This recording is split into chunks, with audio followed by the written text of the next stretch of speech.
Yeah, we're back on AIagentstore.ai today. We're basically living on this site lately, but honestly, the pace of these releases is just relentless. I'm looking right at the page for something called Perplexity Computer. Yeah, it's definitely caught my eye. And if you look at the category tag right at the top, it doesn't say assistant or chatbot.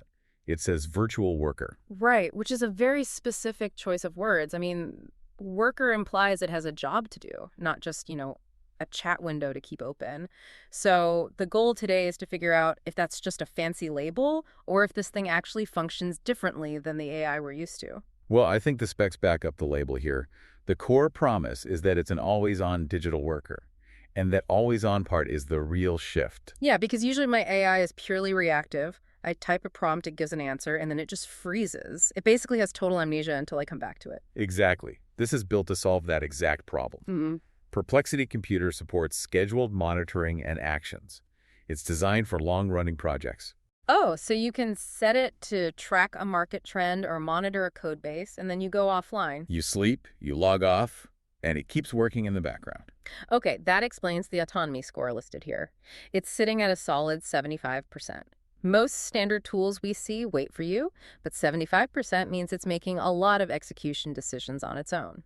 And the mechanism behind that is what's really interesting. The page lists multi-agent orchestration. Which basically means it's not just one big AI brain trying to handle everything, right? It's more like a team. Precisely. It's a swarm. The system actually orchestrates 19 different AI models. 19? That seems a bit excessive, unless they all have specific jobs. That's exactly it. Think of it like a construction site. You don't want the plumber doing the electrical wiring. Here you have specialized subagents. One model might be optimized for web research, another for document analysis, and a completely different one for executing code. So if I give it a complex request, say I tell it to research a topic and build a report, it acts like a general contractor. Right, it breaks the job down. It assigns the research to the researcher, the writing to the writer, and manages the whole flow. And it does that delegation without asking you for permission at every single step. That is the worker aspect right there. Yep. It synthesizes the info and creates the asset internally. The use cases listed here are for knowledge workers, operations managers, software developers, researchers, founders. They can all delegate multi-step workflows like research, writing, and coding deliverables. It all relies on this ability to chain tasks together automatically. It definitely shifts the dynamic for those roles, though I do notice the pricing model is listed as paid. Which makes total sense given the architecture we just discussed. Right. If I have 19 different models firing off to solve one problem, that is a massive amount of compute power. Exactly. You aren't paying for a simple text response anymore.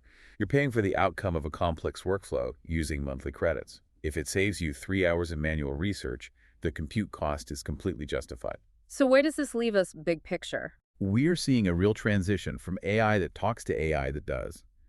By combining persistent memory, remembering the task while you're away, with this multi-agent execution, it's less of a search engine and more like an actual digital employee. It's a wild shift. If you want to check out the specs yourself, the tool is up on AIagentstore.ai. It really leaves you with one question. If an AI can autonomously manage a project while you sleep, at what point do we stop managing the work and start managing the worker? Something to really think about. Thanks for listening, and a huge thank you to everyone who has been rating the podcast. It really helps us out.